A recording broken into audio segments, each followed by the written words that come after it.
கர்த்தருக்கு ஸ்தோத்திரம். நான் உங்கள் பிரதர் அருள் பேசுகிறேன்.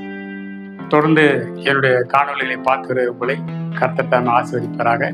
என் மூலியமாக ஆவியானவர் உங்களுக்கு உணர்த்தும் வார்த்தைகள் பிரயோஜனம் உள்ளதாக இருந்தால் சப்ஸ்கிரைப் பண்ணிட்டு உங்களுடைய நண்பர்களுக்கும் உறவினர்களுக்கும் யாரையெல்லாம் நீங்கள் நன்றாக இருக்க வேண்டும், நன்றாக வாழ வேண்டும் என்று ஆசைப்படுகிறீர்களோ அவர்களுக்கு கர்த்தருடைய வார்த்தையை ஷேர் செய்து அவர்களுக்கும் இந்த வார்த்தைகளை பகிர்ந்து கொண்டால் அது அவரோட வாழ்க்கையிலும் மாபெரும் மாற்றத்தை உங்கள் வாழ்க்கை போல மாற்றக்கூடிய பலன் பெறும் என்பதை நீங்கள் அறிந்திருக்கிறீர்கள்.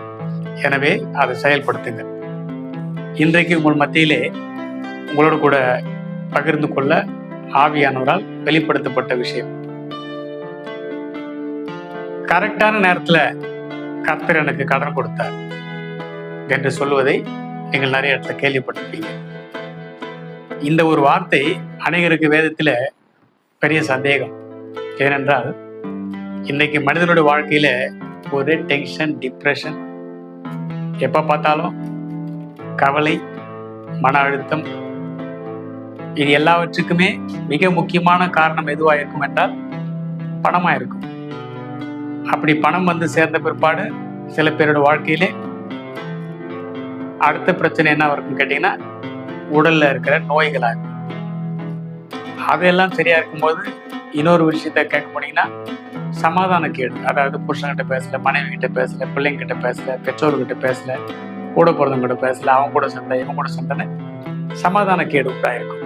இப்படி ஹெல்த், வெல்த், ரிலேஷன்ஷிப் இதுல தான் மனுஷனோட வாழ்க்கையில சுத்தி சுத்தி மாட்டிட்டு இருக்கான். ஆனால் இன்றைக்கு நாம் உங்களோட கூட பகிர்ந்து கொள்ள நினைப்பது பணப்பிரச்சனை. பணம் என்றாலே உங்களுக்கு என்ன ஞாபகம் வருது? நன்றாக யோசித்து பாருங்கள். பணம் என்றால் உங்களுக்கு என்ன ஞாபகம் வருது? இன்னைக்கு பொதுவாக நாம் எல்லாரும் பேசுவது கர்த்தர் கொடுத்தார் என்று சொல்லுவது வழக்கம். கர்த்தர் எதை கொடுத்தார்? ஆசீர்வாதத்தையா, கடனையா? கடன் வாங்குவது சரியா? வேதத்திலே கடன் வாங்க சொல்லி எங்கேயாவது ஆண்டவர் சொல்லியிருக்கிறாரா? கடன் கொடுப்பா என்று சொல்லியிருக்கிறாரா? கடன் வாங்குவா என்று சொல்லியிருக்கிறாயா? அதாவது ஆண்டவர் இடத்துல அவரும் நம்மை போல இந்த உலகத்தில் வாழ்ந்திருக்கிறார். எங்கேயாவது ஒரு இடத்துல அவர் கடன் வாங்கியிருக்கிறாரா, இல்லை கடன் கொடுத்திருக்கிறாரா? அதை நாம் பார்த்தோமானால் இது சரியா தவறா என்பதை நான் சொல்ல விரும்பவில்லை. நீங்களே உணர்ந்து கொண்டால் போதும். இதை உங்களுக்கு உணர்த்துவது தான் என்னுடைய வேலையை தவிர உங்களை மாற்றுவது என்னுடைய வேலை அல்ல. நீங்கள் நினைக்காமல் உங்களுக்குள்ளே மாற்றம் ஏற்படாது. ஆவியானவரும் உங்களுக்கு செய்கிற வேலை உணர்வு உங்களுக்குள்ளே ஏற்படுத்துவார். அதை உணர்ந்து சரியா தவறா என்பதை நீங்கள் புரிந்து உங்களுக்குள்ளே மாற்றத்தை நீங்கள் ஏற்படுத்தாமல் மாற்றம் என்பது வராது. இன்றைக்கு உங்களுக்கு இயேசுநாதர்கிட்ட வரி கட்டணும்னு வந்து கேட்கும்போது அவர் கையில பணம் இல்லை, அதனால அவர் பணம் கொடுக்கல. ஆனா சோர்ஸ் கொடுக்குறார்.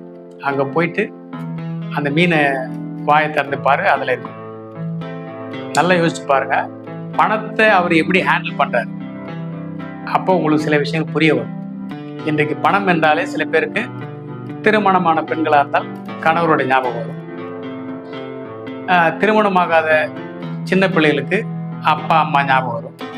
இல்லை அண்ணன் தம்பி, அக்கா தங்கச்சி, மாமா மச்சான், இப்படி நண்பர்கள், இவங்கெல்லாம் பணம் என்ற உடனே அர்ஜென்ட்டா இப்போ ஒரு பணம் வேணும்னா உடனே உங்களுக்கு யார் ஞாபகம் வரும்னு கேட்டீங்கன்னா அவங்க மூலியமா தான் கர்த்தர் உங்களுக்கு கொடுப்பார். அது மூலியமா தான் கர்த்தர் கொடுப்பார். ஏன்னா அவர் எப்பவுமே நேராக வந்து செய்ய முடியாதுல்ல. அதுக்கு ஒரு சோர்ஸ் நம்ம கிட்ட அவர் எதிர்பார்க்கிறார். எந்த பக்கத்துல உங்களுக்கு என்ன வேணும் அப்படி கேட்கும்போது, கடன் வேணும் ஆண்டவரே, இந்த ஆளுகிட்ட நான் போய் கேட்கும்போது அவர் கடன் கொடுக்கணும், யாராச்சும் எனக்கு கடன் கொடுக்கணும், எப்படியாச்சும் இந்த உடனே கடன் வேணும் நினைச்சீங்கன்னா கண்டிப்பா கர்த்தர் கடன் கொடுப்பார். ஆனால் காசு வேணும்னு நினைச்சீங்கன்னா காசு கொடுப்பார். நீ என்ன வேணும்னு நினைக்கிறியோ அதை கொடுப்பார். கேளுங்கள், தரப்படும். அடுத்த வீடியோவில் தொடர்ந்து பார்த்துன்னே இருங்க. இதை குறித்து கர்த்தர் என்ன உங்களுக்கு உணர்த்துகிறார் என்பதை நீங்கள் உணர்ந்து கொள்ளுங்கள். உங்களோட வாழ்க்கையில நிறைய பேர் கடன்ல இருக்கிறீங்க, நிறைய பேர் கடன் வாங்கிட்டு இருக்கீங்க. வீடு வேணும்னா வீடு வேணும் கேட்கணும், லோன்ல வீடு வேணும்னு கேட்கணும். நிறைய பேர் இருக்கிறாங்க. லோன் மூலியமா வீடு வேணும். உனக்கு வீடு வேணுமா? லோன் மூலியமா வீடு வேணுமா? கார் வேணுமா? லோன் மூலியமா கார் வேணும். கேளுங்கள், தரப்படும். உங்கள் விருப்பம் என்னவோ, மன விருப்பம் என்னவோ அதை அப்படியே செய்ய அவர் காத்திருக்கிறார். கர்த்தர் உங்களை ஆசீர்வதிப்பாராக. ஆமென்.